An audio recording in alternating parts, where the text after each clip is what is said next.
Welcome to Let Me Talk to My Customer. I am your host, Chad Counts, along with my co-host, Richard Tyler. Rich, how we doing today, sir?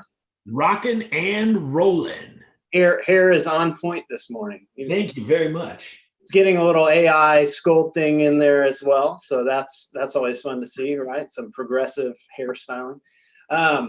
Well, anyways, for that sidebar, thanks for joining us this week. We've got another great episode for you. We have started our most recent new salesperson training. So we don't have any of those on the docket yet, but if you missed out on this one or you're looking towards our next one, we will have others rolling out. We've had some reach out to us asking if we're going to do the closing series again. And yes, we will. We intend to do some of these series multiple times a year. Coming up on our next events are going to be our presentation the first Saturday of November for Midwest Runner. That's going to be a free sales series, 2-hour event for any salespeople in Midwest Runner. So reach out to Josh at Midwest Runner or myself at crcounts at countsbusinessconsulting.com. And we'd be happy to register you and get you on that. And then, of course, later in November, we're going to have our ARA presentation as well. So we are filling up. We have a few spots available in terms of sales management and sales training left. Later in the week and afternoons are primarily what we have available now. So if you're trying to fill in any morning times to get your person trained, see us quickly as those are filling up. So we appreciate all our customers and all the support we've gotten.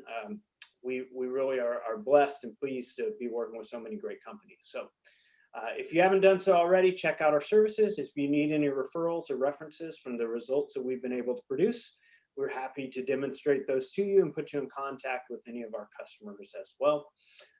This podcast, again, if you're watching on YouTube, like the podcast, like the video is great. Subscribe on there. You'll get notifications for when our next episodes go live, as well as subscribing either on Spotify or iTunes is a great way to stay in touch with our current podcast platform. So, and if not there, reach out to us on Facebook at Counts Business Consulting. We'd be happy to hear from you there as well. So, okay.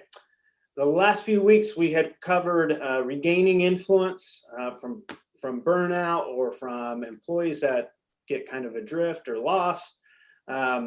We've talked about establishing engagement with our employees from the outset when we want to motivate them, we want to move them forward. Today, we're going to be talking about maintenance, maintaining that engagement, maintaining that influence that we want to have. And these are subtle, somewhat will relate to the other 2 podcasts as well. But this is often one that gets neglected, right? I think it's very common that ourselves or our companies become victims of our success, that we all of a sudden get in a good run, we get in a good roll, and we stop maintaining, we stop pushing, we stop acknowledging or checking in on our employees. And before we know it, we are seeing sporadic disengagement as we go. So Rich and I have 2 ideas for you, or 2 elements that we think can be beneficial and helpful for maintaining that engagement throughout the year, throughout our time working with employees. So with that, I'm going to turn it over to Rich and let him start in terms of ideas for maintaining engagement with our staff. Yeah. So, I mean, a lot of times when we come into a company, I'm actually kind of surprised that there isn't already a framework in place for some short-term engagement. One of the things that we like to, for maintaining engagement and maintaining it in the short term, one of the things that we like to do is we like to set up rewards for either a daily goal or like a weekly goal. So it's a wonderful thing for sales managers to implement, super easy. And it could be based on anything. It could be based on whoever sells the most engines that day or whoever generates the most work orders that day. In order to be able to pinpoint maybe potentially specific things that it is that we're looking to develop our team in. And you and I were talking, sometimes those rewards are monetary. Yeah. But I think a lot of teams can get really creative with it as well. I know recently we were talking about, making a case of beer the prize, or Well, yeah, and to be making. clear, I think we said, if they wanted beer money, right? We were Oh, that's right. That's right. That's not right. No, that's getting in anything fact, across state lines or anything like that. That was, what they do with their money. that's right. Their That's right. No, but that was an important point of it as well, because we asked them, what it is you want to be rewarded with, and that's what they said. that was the visualization they wanted to go. Exactly, exactly.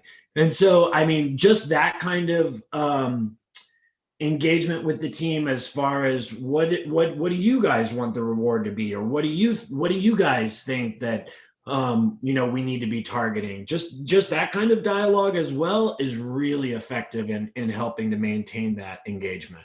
Yeah, and don't be surprised when they don't really know to start with either. I mean, when you first ask them that, I think a lot of times they're not going to have that many ideas, but that might be something that spurs good conversation or good thought going forward.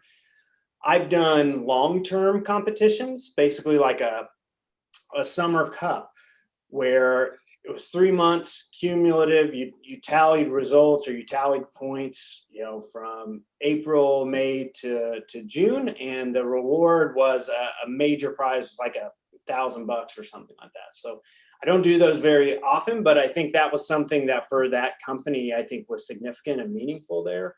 And then they can visualize what would they do with that? Would that be a trip? Would they buy a drone? Whatever. I've seen other companies, it was more like where the salesperson got to sit was the prize, right? So there was contest for the month, the parameters were all laid out. And then based on the order you finished, you got to pick your desk for the next month, right? So if you wanted to move yourself, graduate off that counter, it was meritocracy. It was put up or shut up and get it done. And that can be contentious. You've got to decide that might really make some waves in a negative way for some companies. And for others, that's a good, healthy competition. Another example was, I think, Call of Duty. They had a young sales force, and Call of Duty was a big deal. And I don't know whether it was the game, or they won a chair, or they won headphones, or some element that was basically like a trophy that then when they were playing that, they got bragging rights over the other guys on the counter. So there's really no limit to what's meaningful or what's significant. And this is one of the more enjoyable, fun things we get to do when we're managing sales teams. And so I'd encourage you guys, get that authenticity, get that buy-in from your team. What's meaningful? Is it a trophy? Is it a plaque? Is it something they can take home to the family? Whatever the case may be, I think that's very good way to keep things new, to keep things fresh, keep things enjoyable. Okay, on my end, in terms of maintaining engagement, I get the more difficult side of this. This is something we hear often and we see often on teams, and that is not listening to our employees, not taking the time to hear their concerns, not taking the time to hear their suggestions or recommendations at a serious level. I think a lot of times we get this information or we get this feedback, and it might get initial reception, right? We might get somebody's initial attention, but it's not their priority, and so it dies off very quickly. And this can have really subtle and long-term effects. And any of you who have been an employee in an operation, any sort of operation, you've done well, you've made good progress. There's a certain point where you feel like if your efforts go unnoticed, or your extra efforts don't result in anything and go nowhere, that it really undercuts or kills your future efforts and your desire to see things grow. Our top performers always want to see meaning and progress and significance. And so it's, as sales managers, not always easy. I mean, we have plenty of things to get to. Every salesperson has ideas on what they think we could do better, some of which we've tried before and we've done before. And that's not really the point. It really doesn't even come down to us implementing it. There's plenty of these that we hear and say, you know what, that's something I'm going to consider. I will meet with you next week and we'll discuss this further. Okay. employees really more than anything, they want to be acknowledged. They want to be a part of the team. They want to be a part of the solution, especially our best performers. So whether we end up making a change or whether we even dabble and just try it out, I do think it is critical to maintaining engagement, that when we have employees that do that, it's significant, it's honored, and it's met with open-mindedness, it's met with actual consideration. It's not just brush past. That is one of the quickest ways to kill off an employee's engagement or buy-in, is to give them lip service or to ignore them or not really give them the time of day. Now, I'm not saying, right, in the grand scheme of things, where does that lie in importance? I mean, there's plenty of things we got to do every day. Our employees knowing they're valued and that their feedback and their insight is important to us should be a priority, and it should be up there. Maybe right at the moment that they're looking for that feedback isn't the best time, but at a minimum, we should make time and set time to be able to hear their feedback and acknowledge what they're looking to do. Okay, so this is a shorter episode for us this week. Again, we wish we had more time in the day, as I'm sure all of you do as well. But I think those are two important ideas and two ways that you can maintain engagement and maintain influence amongst your team. And that's not just on the sales counter. I think there's a lot of other positions in our company where this is pertinent. If we don't want people that are just clocking in, day out, and just here for a check and just here for a job, it's our duty as owners and managers to oversee some excitement and some energy and some passion on their part. So anything else you wanted to add on that end, Rich? I mean, if you're a salesperson and you think something like this would be fun at your place of business and they're not currently doing it, suggest it. I mean, I know any sales manager would be happy if a salesperson came to them with an idea of how to boost engagement. Yeah, even I always find too, as we're heading into winter, I think it's a great opportunity for sales staff to acknowledge their production staff, right? Production engagement and performance matters a great deal to us as salespeople. And when we have record months, they have record months in terms of their production. So I think that's a great opportunity. Bring them donuts in the morning, bring them pizza for lunch. It doesn't take necessarily a whole lot, coffee, Red Bull, whatever their choice. Acknowledge their importance, acknowledge what they do to make your job successful. So I think even intra-department, this is something that you can be a leader in and show great engagement and improve your standing in your own operation, if nothing less. So I kind of think when weather gets really, really bad, especially across the Midwest and Northeast, that almost the sales team should rotate through who brings something each week for the production staff. I really think that's a great way to build camaraderie and show the importance of each team member. So with that, again, we thank you, our loyal listeners and customers, for your time and attention.